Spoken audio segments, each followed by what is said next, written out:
کہ پہلے اللہ کے رسول صلی اللہ علیہ وسلم کا معمول یہ تھا کہ آپ ہر نماز کے لیے وضو کیا کرتے تھے، اگرچہ آپ باوضو ہی کیوں نہ ہو، وَلَوْ كَانَ عَلَى وُضُوءٍ، اگرچہ آپ باوضو کیوں نہ ہو. فَجَاءَ جِبْرِيلُ فَقَالَ تُجْزِئُكَ السِّوَاكُ عَنِ الصَّلَاةِ أَوْ يُجْزِئُكَ السِّوَاكُ عَنِ الصَّلَاةِ، کہ اللہ کے رسول صلی اللہ علیہ وسلم جب بہت زیادہ اس سے مشقت آپ کو ہونے لگی تو حضرت جبریل علیہ السلام نے کہا کہ بھائی دیکھیے اگر آپ باوضو ہیں تو پھر آپ کو پھر سے وضو کرنے کی ضرورت نہیں ہے، بس آپ مسواک کر لیں تو یہ کافی ہے. تو اس کا مطلب یہ ہے کہ یہ مسواک جو ہے یہ وضو کے طور پر یا اس کے بدل کے طور پر آیا. تو اس سے جو ہے وہ حافظ ابن حمام کی جو قول ہے اس کی تائید ہوتی ہے کہ اگر آدمی پرانے وضو سے نماز پڑھ رہا ہو تو اس کو چاہیے کہ مسواک کا وہ اعادہ کر لے. بالا کہنے لگے کہ وقد روى هذا الحديث محمد بن اسحاق عن محمد بن ابراہیم عن ابی سلمۃ عن زید بن خالد الجوہنی عن النبی صلی اللہ علیہ وسلم. کی روایت جیسے حضرت ابو ہریرہ سے منقول ہے جس کو امام ترمذی رحمۃ اللہ علیہ نے یہاں ترجمۃ الباب کے بعد نقل کیا ہے، اسی طرح سے کہتے ہیں کہ اس روایت کو، اس حدیث کو محمد ابن اسحاق نے بھی نقل کیا ہے، انہوں نے محمد ابن ابراہیم سے، انہوں نے ابو سلمہ سے، اور انہوں نے زید ابن خالد جوہنی رضی اللہ تعالیٰ عنہ سے، انہوں نے اللہ کے رسول صلی اللہ علیہ وسلم سے. اب اس کے بعد یہ کہتے ہیں امام ترمذی رحمۃ اللہ علیہ کہتے ہیں کہ امام بخاری رحمۃ اللہ علیہ نے زید ابن خالد جوہنی والی روایت کو نقل کیا ہے، اور امام ترمذی رحمۃ اللہ علیہ نے حضرت ابو ہریرہ کی روایت کو نقل کیا ہے. امام ترمذی رحمۃ اللہ علیہ یہ کہتے ہیں کہ جب میں نے جو ہے محمد ابن اسماعیل البخاری یعنی امام بخاری رحمۃ اللہ علیہ سے پوچھا یا نہیں بھی پوچھا تو ان کے عمل سے ایسا لگا کہ وہ زید ابن خالد والی جو روایت ہے اس کو وہ ترجیح دے رہے ہیں، لیکن امام ترمذی رحمۃ اللہ علیہ نے اب حضرت ابو ہریرہ کی روایت کو ترجیح دی ہے. ترجیح اس معنی کر کے دی ہے کہ انہوں نے یہ کہا ہے کہ دونوں روایتیں صحیح ہیں، ابو ہریرہ کی بھی روایت صحیح ہے اور زید ابن خالد جوہنی کی بھی روایت صحیح ہے. اور یہ امام ترمذی رحمۃ اللہ علیہ کا عام طور پر معمول رہا ہے کہ وہ ترجمۃ الباب کے بعد عموماً انہی روایات کو ذکر کرتے ہیں جن کو دیگر اور محدثین نے ذکر نہ کیا ہو. تو چونکہ زید ابن خالد جوہنی والی روایت کو امام بخاری رحمۃ اللہ علیہ نے بخاری کے اندر نقل کر دیا تھا، اسی لیے امام ترمذی رحمۃ اللہ علیہ نے ابو ہریرہ رضی اللہ تعالیٰ عنہ والی روایت کو نقل کیا. اسی بات کو کہنے کے لیے دیکھو کیا کہہ رہے ہیں، وحدیث ابی سلمۃ عن ابی ہریرہ وزید بن خالد عن النبی صلی اللہ علیہ وسلم، کہ اب ابو سلمہ کے دو استاد ہوئے.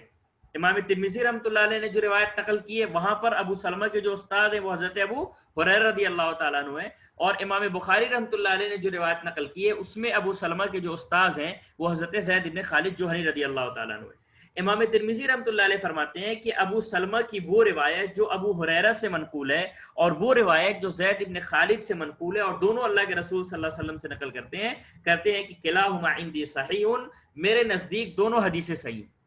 میرے نزدیک دونوں حدیثیں صحیح ہے. ایسا نہیں ہے کہ جس کو امام بخاری رحمۃ اللہ، تھوڑا سا اس پر جو ہے امام بخاری رحمۃ اللہ علیہ کی جانب یہ تھوڑا سا تعریض بھی ہے، تھوڑا سا کنایتاً جو ان پر نقد بھی کر رہے ہیں کہ ایسا نہیں ہے کہ امام بخاری رحمۃ اللہ علیہ نے جس روایت کو نقل کیا ہے وہی روایت صرف صحیح ہے، بلکہ ابو ہریرہ کی بھی روایت صحیح ہے، زید بن خالد کی بھی روایت صحیح ہے. اس کی دلیل کیا ہے؟ کہنے لگے لأنہ قد روی من غیر وجہ عن ابی ہریرہ، کیونکہ ابو ہریرہ کی جو روایت، اصل میں امام ترمذی رحمۃ اللہ علیہ کو یہ لمبی بحث کرنے کی ضرورت اس لیے پڑی کہ چونکہ ابو ہریرہ کی روایت کے اندر ایک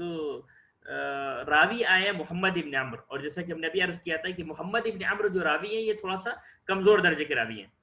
بہت زیادہ اعلیٰ درجے کے راوی نہیں.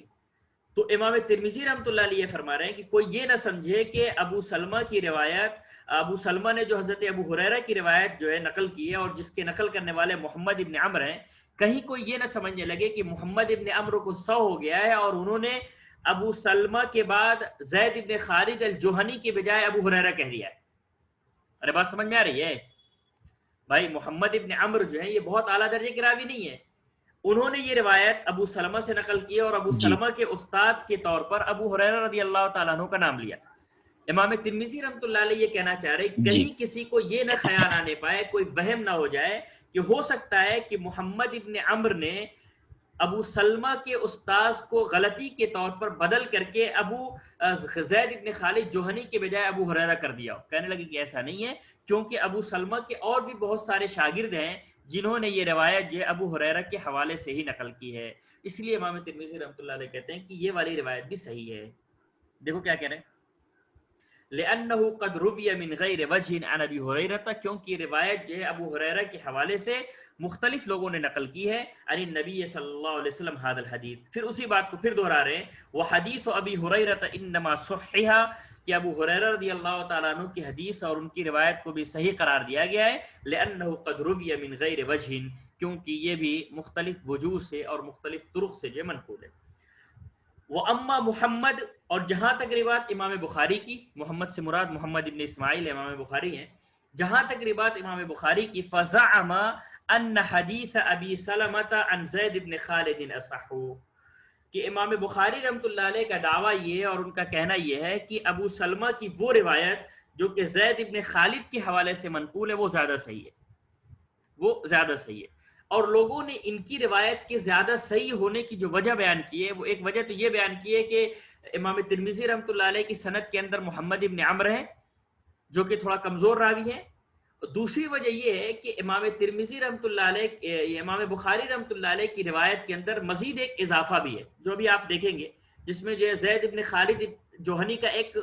اپنا معمول نقل کیا گیا ہے. تو ان دونوں وجوہات کی بنیاد پر لوگوں نے امام بخاری رحمۃ اللہ علیہ کے صنیع کو اور ان کے عمل کو جو زیادہ راجح قرار دیا ہے. اب امام ترمذی رحمۃ اللہ علیہ خود جو ہے امام بخاری رحمۃ اللہ علیہ کی روایت کو نقل کریں گے، لیکن اس کو دوسرے درجے پر نقل کریں گے. اس کے بعد کہہ رہے ہیں کہ وفی الباب عن ابی بکر الصدیق وعلی وعائشہ وابن عباس وحذیفہ وزید بن خالد وانس وعبد اللہ بن عمرو وابن عمر وام حبیبہ وابی امامہ وابی ایوب وتمام بن عباس. جا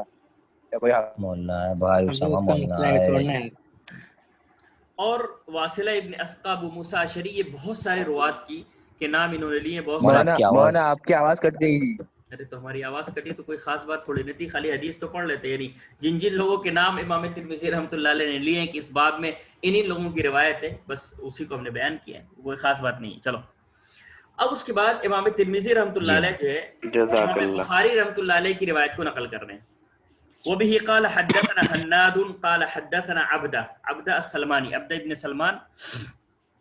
وہ نقل کرتے ہیں محمد ابن اسحاق. محمد ابن اسحاق کے بارے میں اس سے پہلے بھی گفتگو کر چکے ہیں. وہ نقل کرتے ہیں محمد ابن ابراہیم. محمد ابن ابراہیم کے بارے میں حافظ ابن حجر رحمۃ اللہ علیہ نے یہ بیان کیا ہے کہ یہ اچھے راوی ہیں، لیکن کبھی کبھی منکر حدیث نقل کر دیتے ہیں. ویسے تو یہ بہت اچھے راوی ہیں. وہ نقل کرتے ہیں ابو سلمہ سے، وہ نقل کرتے ہیں زید ابن خالد الجوہنی رضی اللہ تعالیٰ عنہ سے. فرماتے ہیں سمعت رسول اللہ صلی اللہ علیہ وسلم یقول، کہ میں نے جو ہے اللہ کے رسول صلی اللہ علیہ وسلم کو یہ ارشاد فرماتے ہوئے سنا ہے، لولا ان اشق علی امتی لامرتهم بالسواک عند كل صلاۃ، کہ اگر مجھے اپنی امت پر مشقت کا خوف نہ ہوتا، مشقت کا خطرہ نہ ہوتا، تو میں ان کو ہر نماز کے وقت مسواک کرنے کا حکم دیتا. ولا اخرت صلاۃ العشاء الى ثلث الليل. دیکھیے یہاں پر تین باتیں ہیں، ایک تو یہ کہ مسواک، دوسری یہ کہ تاخیر صلاۃ عشاء، اور تیسرے یہ کہ حضرت زید بن خالد کا ایک عمل. تو ان اضافے کی وجہ سے، ان اضافوں کی وجہ سے امام بخاری رحمۃ اللہ علیہ نے اس حدیث کو نقل کیا. کہنے لگے دوسری بات یہ کہ میں جو ہے نماز عشاء کی نماز کو ثلث لیل تک مؤخر کرتا. اس سلسلے میں انشاءاللہ تفصیلی بحث جو ہے وہ جب نماز کی بحث آئے گی تو وہاں پڑھیں گے. بس اتنا سمجھ لیجئے کہ احناف کے یہاں جو دو قول ملتے ہیں. ایک قول یہ ہے کہ ثلث لیل تک مؤخر کرنا بہتر ہے، اور دوسرا قول نصف لیل تک مؤخر کرنا ہے. بہرحال دونوں میں سے جو ہے آپ جس کو چاہیں اختیار کر سکتے ہیں. اس کے بعد تیسرا قول یہ ہے، تیسری بات جو اس حدیث کے اندر ہے، جو اضافہ ہے وہ یہ ہے، قال، راوی کہتے ہیں فکان زید بن خالد یشہد الصلوات فی المسجد، کہ زید بن خالد کا معمول یہ تھا